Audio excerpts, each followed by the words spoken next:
নগাঁৱৰ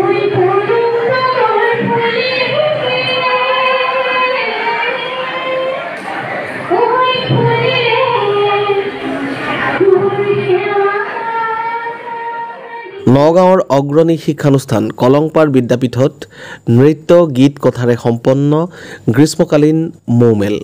সমাজত প্ৰকৃত মানুহৰ সংখ্যা কমি আহিছে, এই মন্তব্য নগঞা বিশিষ্ট কবি দীপ্তি বৰাৰ। দেশত ক্ৰমশঃ জনসংখ্যা বৃদ্ধি পাইছে, নগৰ চহৰ মানুহে নধৰা হৈছে, কিন্তু লক্ষণীয়ভাৱে মানৱীয় গুণসম্পন্ন প্ৰকৃত মানুহৰ সংখ্যা দিনে দিনে কমি আহিছে। অলিয়ে গলিয়ে অট্টালিকাৰ শাৰী, ৰাস্তাত গাড়ীৰ মিছিল, কিন্তু বিচাৰিলেও পোৱা নাযায় প্ৰকৃত মানুহ।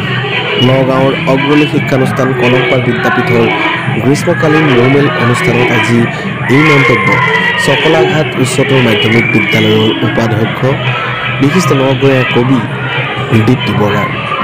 মৌমেলৰ মুখ্য অতিথিৰ ভাষণত লেখিকাগৰাকীয়ে কয় যে ভৱিষ্যতৰ সুন্দৰ সমাজ এখনৰ সপোন বাস্তৱায়িত কৰিবলৈ হ'লে প্ৰকৃত মানুহৰ সংখ্যা বৃদ্ধি কৰিবই লাগিব। তাৰ কাৰণে উঠি অহা প্ৰজন্মই নিজকে দয়া, প্ৰেম, ক্ষমা আদি গুণেৰে সমৃদ্ধ কৰিব লাগিব। হিংসা, দ্বেষ আদি আসুৰিক স্বভাৱবোৰ বিসৰ্জন দিব লাগিব। কলংপাৰ বিদ্যাপীঠৰ অধ্যক্ষ তথা অসম সাহিত্য সভাৰ প্ৰাক্তন প্ৰধান সম্পাদক পদুম ৰাজখোৱাৰ সঞ্চালনাত অনুষ্ঠিত হোৱা মৌমেলত লেখিকাগৰাকীয়ে পুনৰ কয় যে সোণৰ চামুচ, ৰূপৰ চামুচ মুখত লৈ জন্ম হোৱাৰ সৌভাগ্য সকলোৰে নঘটে। আগবঢ়াৰ পথো সকলোৰে মসৃণ নহয়। মানুহে উখুৰা মুখুৰা পথেৰেই উজুতিয়াই ফৰমুটিয়াই আগবাঢ়িব লাগিব। সেইকাৰণেই ধৈৰ্যৰ অতি প্ৰয়োজন। ছাত্ৰ জীৱনেই ধৈৰ্যৰ কৰ্ষণৰ সময়, জীৱনক সঠিক পথেৰে আগুৱাই নিয়াৰ সময়।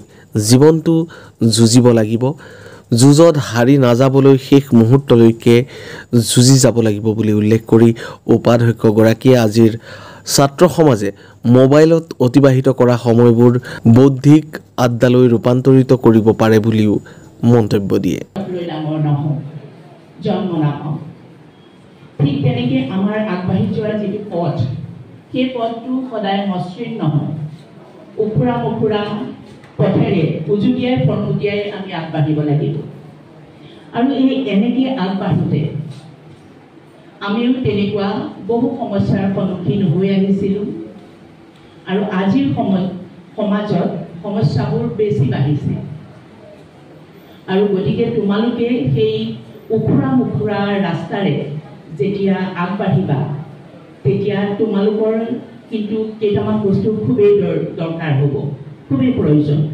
ধৈৰ্য, যে বিভিন্ন সময়ত আমি আমাৰ কাষৰ গৰাকীলৈ যদি চাওঁ, এইখেত দেখোন ইমান ডাঙৰ ঘৰত থাকে, এইখেতৰ দেখোন ইমান ডাঙৰ ডিগ্ৰী, এইখেতে ইমান দীঘল গাড়ীত যায়, নহয়নে? সেই কথাবিলাকে আমাক মাজে মাজে কি কৰে, আমি ভাবোঁ